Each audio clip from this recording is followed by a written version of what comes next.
Praise the Lord. இயேசுவின் ரத்தம் ஜெயம். தினமும் இயேசு நிகழ்ச்சிக்கு உங்களை கர்த்தராகிய இயேசு கிறிஸ்துவின் நாமத்தில் வரவேற்கிறேன். செய்தியின் தலைப்பு: உங்களது ஆசீர்வாதம் உங்கள் வாயிலேயே வைக்கப்பட்டுள்ளது. ஆதார வசனம் நீதிமொழிகள் 12 வசனம். அவன் தன் தன் வாயின் பலனால் திருப்தி அடைவான். அவன் கை கிரியின் பலனுக்கு தக்கதாக அவனுக்கு கிடைக்கும். ஆசீர்வாத திறவுகோள்களை உடையவர்களே, நாம் இப்போதிருக்கும் நிலைமைக்கு நாம் தான் காரணம். வேறு யாரையும் கை வேண்டாம். எல்லா திறவுகோள்களையும் கர்த்தர் நமக்குள்ளே வைத்து விட்டார். ரட்சிப்பு அடைவதற்கு ரோமர் 10:10 என்ன ஸ்ட்ராட்டஜி வைத்தாரோ அதே தான் மற்ற எல்லா ஆசீர்வாதங்களுக்கும். தேவனுடைய பொருளாதார கொள்கை வித்தியாசமானது, ஆனால் சர்வலோகத்திற்கு ஒரே கொள்கை தான். ஆசீர்வாதங்களை ஆசைப்படுவது, எதிர்பார்ப்பது, அதற்காக ஜெபிப்பது நல்லது.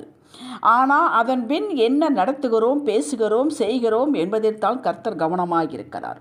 சொல்கிறது ஒன்று, செய்கிறது வேறொன்றாக இருக்கக்கூடாது. சுகத்தை விரும்பி ஜெபித்து விட்டு பின் இந்த நோய் குணமாகாது என்கிறார்கள். எனக்கு அப்படித்தான் தோன்றுகிறது, டாக்டர்களும் அப்படித்தான் சொல்லிவிட்டார்கள் என்று பேசுவது, முறுமுறுப்பது, சந்தேகப்படுவது, எதிர்மறையாக பேசுவது, இவற்றால் உங்களுடைய சுகத்தை நீங்களே தள்ளி புதைத்து அதன் மீது சிமெண்ட் பலகை போட்டு விட்டீர்கள். தேவன் இதையும் மீறி நான் சுகத்தை கொடுத்தே தீருவேன் என்று வருவதில்லை. அவரது பிரமாணம் அப்படி செய்வதில்லை. அவர் எல்லாவற்றையும் தம் வார்த்தைகளை அடைத்து வைத்து விட்டார். அவர் எப்படி தமது வார்த்தைகளால் உலகத்தை உண்டாக்கினாரோ அப்படியே நம்மை அவரது வார்த்தைகளை சூழ்நிலையின் மீது விசுவாசத்தோடு பேச சொல்கிறார். அவரது வார்த்தை உண்டாக்குற ஆற்றல் உண்டு, படைக்கிற ஆற்றல் உண்டு, சேர்க்கிற ஆற்றல் உண்டு. அது உடைக்கும் சம்மட்டி போன்றது, பாறையை உடைக்கும் சம்மட்டி போன்றது. வார்த்தை அவருடையது, வாய் நம்முடையது, உங்களுடையது. நாம் வெறும் கருவியே.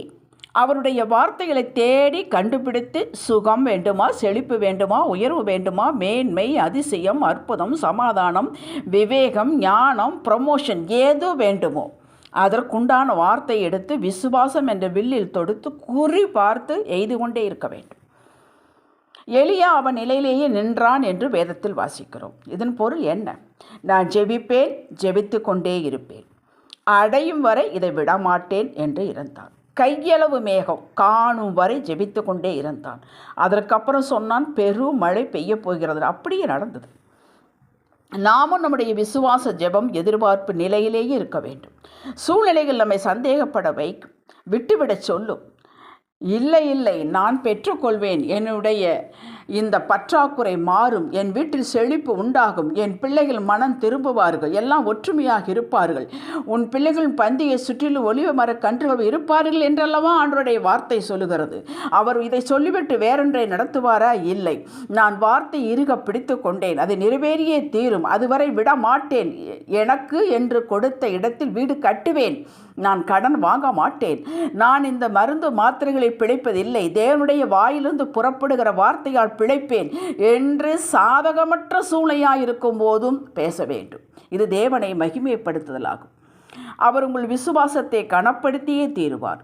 வெறும் விசுவாசம் மட்டும் போதாது, பொறுமையுடன் விசுவாசம் செயல்பட வேண்டும். வேதம் அப்படித்தான் சொல்கிறது. விசுவாசமானது பொறுமையோடு இணைந்து கிரியை செய்கிறது, முயற்சி செய்கிறது என்கிறது.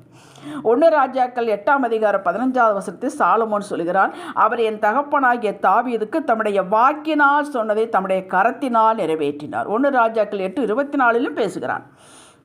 அப்படி என்றால் தாவீதுக்கு ஒன்றும் செய்யவில்லையா? நாம் ஜெபித்தால் நமது பிள்ளைகளுக்கு தான் கிடைக்குமா? இல்லை. தாவீது சமஸ்த இஸ்ரவேலுக்கு 40 ஆண்டுகள் ராஜாவாக இருந்தான். ஆலயம் கட்டுவதற்கு டன்னாக பொன், வெள்ளி விலையுந்த கற்கள், மர சாமான்கள் எல்லாவற்றையும் சேகரித்து வைத்தான். 2 சாமுவேல் 7:11-16 வரை வாசித்து பாருங்கள். கர்த்தர் தாவீதுக்கு வாக்கு கொடுத்தார், பிடித்து கொண்டான், அப்படி இறுக பிடித்து கொண்டான், அறிக்கை செய்தான், ஜெபித்தான். 2 சாமுவேல் 7:18-19 பின் 25-29 வரை வாசித்து பாருங்கள். பெற்றுக்கொண்டான்.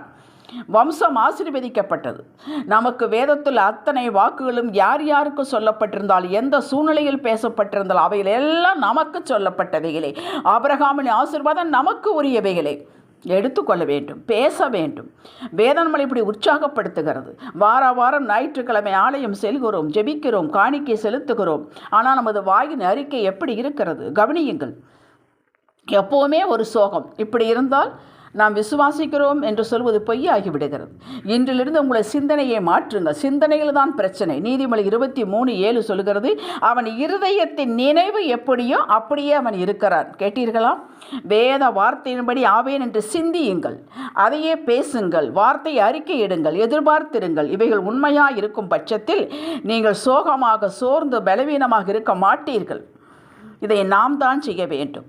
செய்ய முடியாமல் இருப்பதற்கு சாத்தான் பல வலைகளை விரித்து காத்து கொண்டிருப்பார். இதில் விழுவியா இல்லாட்டி அதில் விழுவியா இல்லாட்டி அதில் விழுவியா, ஏதிலே நான் விழமாட்டேன் என்று எழுந்து நில்லுங்கள். உங்கள் நம்பிக்கை ஒரு நாளும் உயர்த்து போக மாட்டாது. கட்டாயம் நீங்கள் எதிர்பார்த்ததற்கு மேலாக அடைவீர்கள். எபேசியர் 3:20. உங்கள் வாயே உங்களுக்கு ஆசீர்வாத வாய்க்கால் திறவுகோல், அல்லது உங்கள் வாயே உங்களுக்கு சத்துரு. எப்படி வேண்டுமானாலும் பயன்படுத்திக் கொள்ளலாம். நீதிமொழிகள் 18:21 வாசியுங்கள். ஜெபிக்கலாம். தகப்பனே, எங்கள் வாயை நன்மைகளால் நிரப்புகிறவரே, ஏசாவின் உதடுகளை தொட்டது போல எங்களை தொடுவீராக. இனி கெட்ட அவிசுவாசம் மோசம் போக்குற வார்த்தையை பேசாமல் உம்முடைய தீர்க்க தரிசன வல்லமையுள்ள ஜீவனுள்ள வார்த்தைகளையே பேசவும், அதன்படி நடக்கும் என்று விசுவாசத்தோடு எதிர்பார்த்து இருக்கவும் நடக்கும் எங்களுக்கு கிருபை தாருங்கள். இயேசுவின் நாமத்தில் பிதாவே, ஆமேன். ஹல்லேலூயா.